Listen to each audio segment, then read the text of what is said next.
The steam from my coffee curled upward untouched as I stood in my kitchen on a gray Tuesday morning. The mug in my hand read, "Best Mom Ever," a gift from my daughter years ago. Today it felt almost mocking. My name is Evelyn Hart. I'm 64, 3 weeks a widow, and my children already believe my life is theirs to rearrange.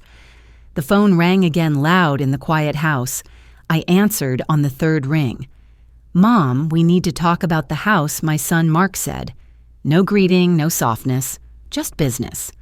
His voice carried that clipped tone I remembered from his teenage years when he wanted money. Except now, at 35, he wasn't asking, he was telling. "What about the house?" I asked, though I already braced myself. "You can't keep it. It's too much for you alone. Laura and I talked, and we think it's best you move in with one of us. We've already found a buyer." The words stung worse than the silence of my bed, without Richard beside me. I pressed the mug onto the counter, afraid my hand would drop it. A buyer. My husband's funeral flowers hadn't even wilted, and my children were circling already. "There is no mortgage," I said flatly. Richard had paid it off years ago, though they never asked. Mark gave a short laugh. "Mom, we know money's tight. Selling is the smart thing. You could even help us with a down payment. It's a win-win. Win-win. For them, maybe. For me, it sounded like eviction." I glanced out the window at Richard's rosebush. It needed pruning, but all I could see was how quickly roots could be torn up when profit beckoned. I didn't argue, not yet. I let his words echo until they hardened into something sharper than grief suspicion. If they'd already lined up a buyer, this wasn't concern, it was a takeover. And in that moment, I knew my children had underestimated me. The next night, my daughter finally called. Laura's voice came coated in sugar, the way she used to sound when asking for the car keys as a teenager. "Mom." "I've been thinking," she began brightly. "You'd be so much happier living with us. The basement is finished. You'd have your own entrance, your own bathroom. Chloe can't wait to have her grandma close again." Basement. The word lodged in my throat. I remembered that space damp every spring, crowded with boxes of holiday decorations and an exercise bike that had never been used. Last Thanksgiving, they'd sat me down there at a folding table while everyone else ate upstairs. Now she wanted me to move in permanently. "And what about my house?" I asked, though I already knew the answer. "Mark has it handled. There's serious interest. If you sell soon, you'll have plenty left over, and we could even use some of it to renovate downstairs. Make it really cozy for you. Cozy, like a kennel." Richard studied my garden, the rooms where birthdays and holidays had lived, all reduced to a bargaining chip for their comfort. Laura's voice carried that confident lift as if she'd solved everything. "Besides, you'd never be alone. You could help me with meals, keep Chloe company when she's home. It would be perfect for everyone but me." I forced a polite sound and ended the call before my anger spilled out. My hands shook as I set the phone down.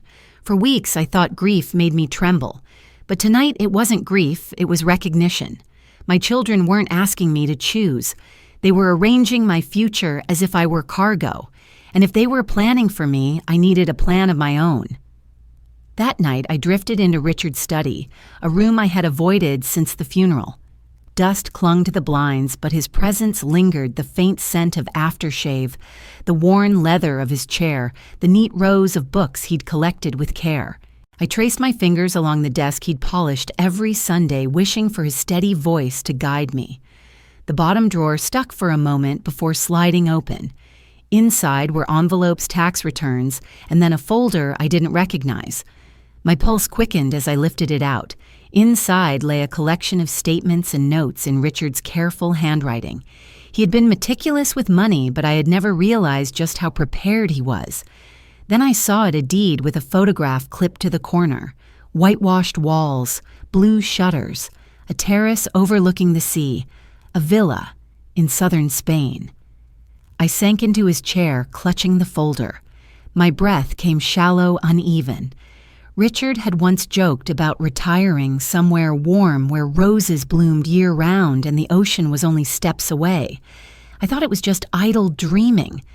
But he hadn't been dreaming. He had been building a future. My throat tightened as I stared at the photograph. He had planned a life for us he never lived long enough to see, and in his silence he had shielded me because Mark and Laura knew nothing of this place. The roses in the garden outside suddenly seemed less like fading blooms and more like proof that roots could survive. Richard had left me more than memories. He had left me choices, and I realized those choices could change everything. The next morning, I called his attorney. The law office smelled of leather and old paper, a scent that carried weight. Marion Collins. Richard's attorney for nearly 20 years rose from behind her desk as I entered. Her handshake was firm, her eyes steady. "Evelyn," she said gently, "how are you managing?" I set Richard's folder on the polished wood between us. "My children think they can sell my house. Tell me the truth, can they?" Marion adjusted her glasses and opened a thick file already waiting. "No." Richard was careful. "The trust places every property, the house, the investments, even the villa in Spain, entirely in your name. The children have no legal claim beyond life insurance. You're the sole owner." The words landed like cool water after a fever. Sole owner. My children had been building castles in air. "There's more," Marion added, sliding an envelope across the desk. "A letter Richard asked me to give you 1 month after his passing." My fingers trembled as I tore it open. His handwriting spilled across the page, steady and familiar. "My dearest Evelyn, I know our children. They will try to convince you you're not strong enough. Don't believe them. You've carried this family for decades. Now it's time to live for yourself. The villa is yours, a promise of freedom. Do not let them take it from you." By the time I finished, tears blurred the ink. Richard had known. He had seen what I couldn't admit, that my children might trade love for convenience. I folded the letter carefully as though it could steady my spine. For the first time in weeks, I felt anchored. And just as the feeling settled, my phone buzzed. Laura's name glowed on the screen. Laura's voice sparkled with false cheer the moment I answered. "Mom, I've been thinking. If you moved into our basement, we could really make it nice for you. Mark already knows a contractor he could put in a kitchenette. It would feel like your own apartment." I sat in my car outside Marion's office, Richard's letter still warm in my bag. "That's thoughtful," I replied evenly. "And don't worry about the expense," she rushed on. "We could cover it with the money from the house sale. It's really an investment in your comfort. My comfort. As if I were an old cat being relocated to a smaller cage." "Laura?" I said, cutting through her brightness. "When was the last time you called just to ask how I was doing?" A pause. "Well, things have been busy with Chloe's tuition, I repeated, my tone sharp. "Tell me, how much each year?" "About $28,000. She admitted, plus room and board books, her sorority fees. "Yes, which is why I've been sending Chloe $500 every month since she started college." The silence on the line was heavy. "That's $12,000, Laura, straight from my pension. Money you never told Chloe came from me." Her voice faltered. "She knows you help. Does she know the amount, that it isn't from some college fund you created? Nothing. She doesn't know, does she?" I closed my eyes steady now. "You let her believe I'm fragile while you took my money. That ends today." Before she could scramble for words, I ended the call. My hands didn't shake this time. They were steady with anger. It was time to act. The following morning, I called a moving company. My voice was calm, steady, as though I were arranging a simple delivery instead of dismantling decades of history. When the movers arrived, I didn't pack my own clothes or dishes. Instead, I walked into Mark's old room. His football trophies still lined the shelf. The baseball glove Richard bought for his 10th birthday sat in the closet. I placed each item into boxes, labeling them carefully with his name. Then I crossed the hall to Laura's room. Her piano books gathered dust on the dresser, her cheerleading uniforms still folded in a drawer. I packed those too, piece by piece, until the hallway filled with boxes bearing both of their names. These weren't burdens for me to carry anymore. If my children wanted me out of this house, they could take their memories with them. One of the movers, a kind-faced man, asked politely, "Ma'am, where should these go?" I handed him 2 slips of paper each with an address. "Deliver them as gifts," I said, from their mother. That evening, I opened my closet and pulled out the red dress Richard loved, the one that always made me feel younger than my years.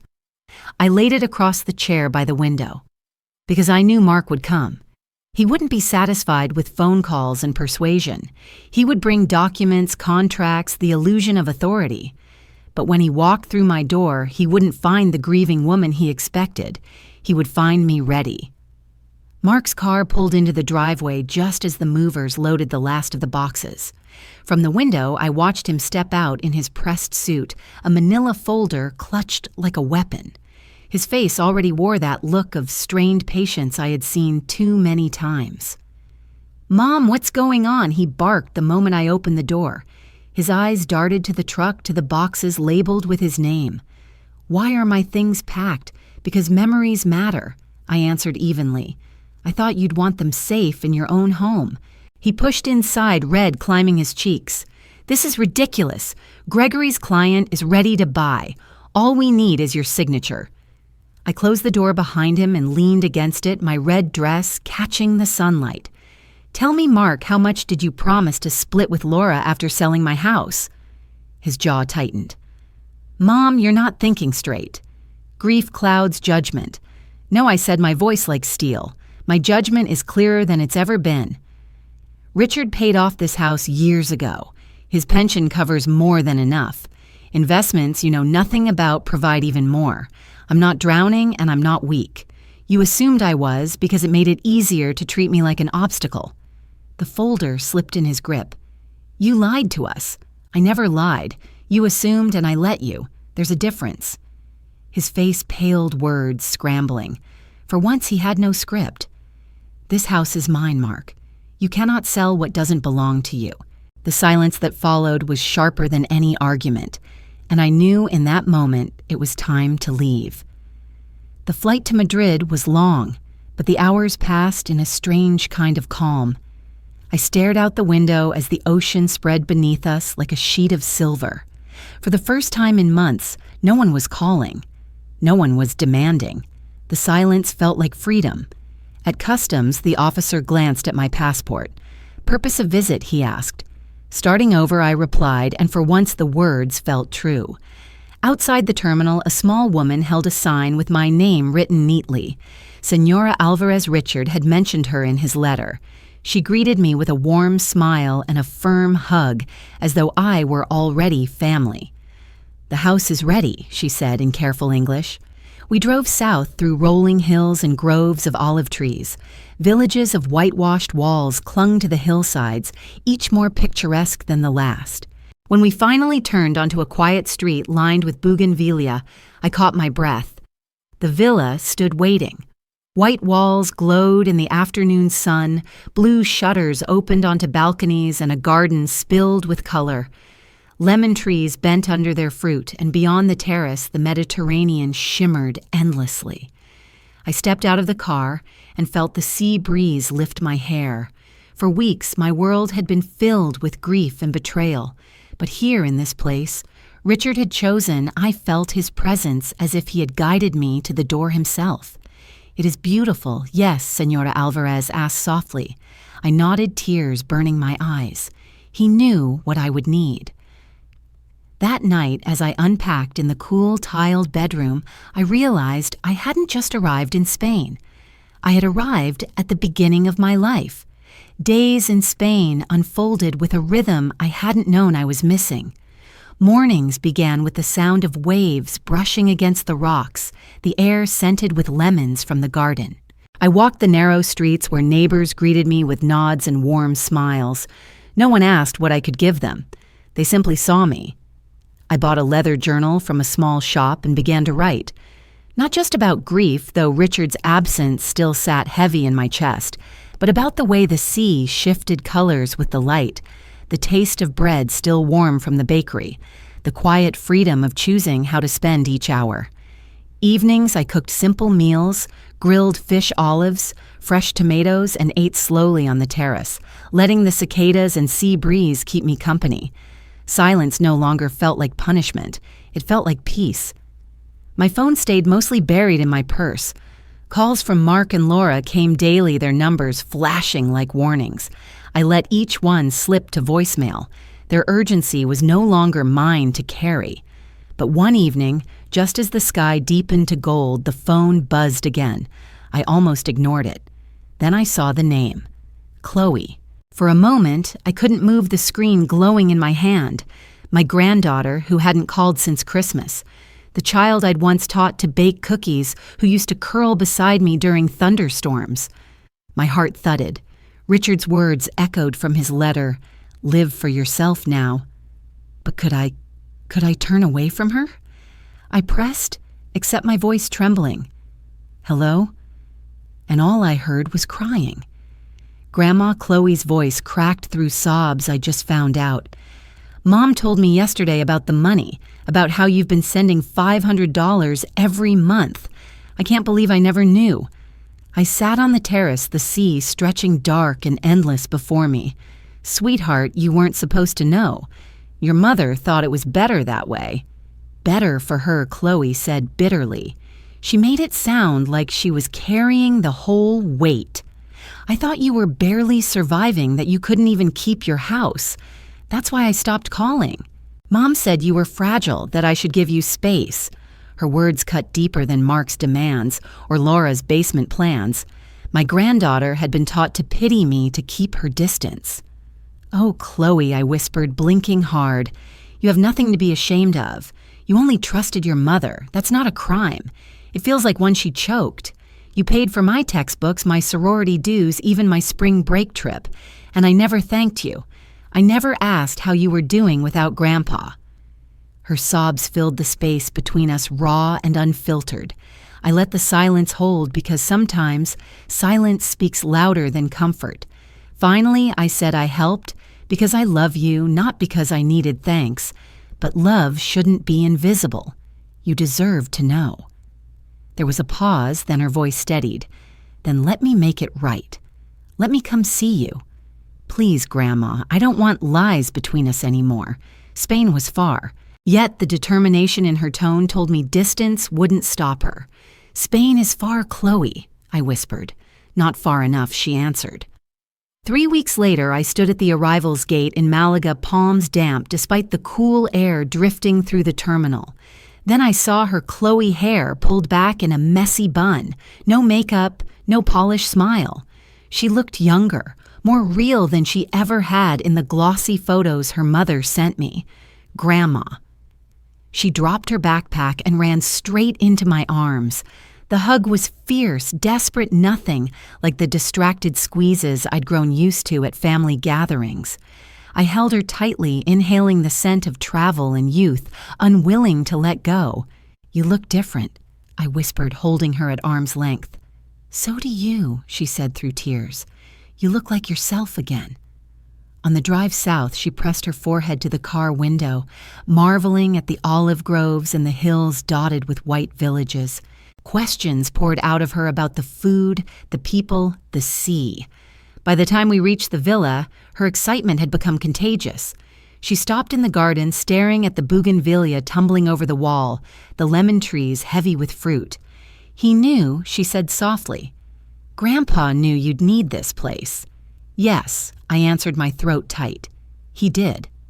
That evening, we ate bread olives and grilled fish on the terrace. Chloe leaned back in her chair, eyes fixed on the horizon. "Grandma, I don't just want to visit. I want to stay longer. I want to know you, the real you, not the fragile woman I was told about." Her words settled deep inside me like a promise. For the first time since Richard's death, I felt not just free, but seen. That night, after Chloe settled into the guest room, I stepped onto the terrace alone. The Mediterranean stretched wide in calm moonlight, painting the waves in silver. For months, silence had been suffocating. Now it wrapped around me like a blanket. I thought of Richard, his foresight, his letter, the way he had shielded me even from beyond the grave. He hadn't left me simply with assets. He had left me with permission to choose. And I had chosen this freedom, peace, and a life where I was no longer defined by what others demanded. Mark's face flashed in my mind his panic when he realized control had slipped away. Laura's faltering voice when I confronted her lies. For so long I had allowed their expectations to cage me. But here in this place, those chains no longer existed. And then I thought of Chloe. The determination in her eyes at the airport, the way she said she wanted to know me, the real me. She was proof that love could survive lies, that honesty could rebuild what manipulation tried to destroy. Watching her laugh earlier at dinner, I felt something I hadn't in a long time hoped for the future. I lifted my glass of wine toward the horizon. "You were right, Richard," I whispered. It was time to live for myself. Behind me, the villa glowed softly, already filling with new life. Tomorrow, Chloe and I would walk the village streets together, taste pastries at the cafe, maybe start writing the story of who we were becoming. For the first time since widowhood, I wasn't merely surviving. I was thriving. And I knew now that family wasn't about blood or obligation. It was about choosing love freely without strings attached.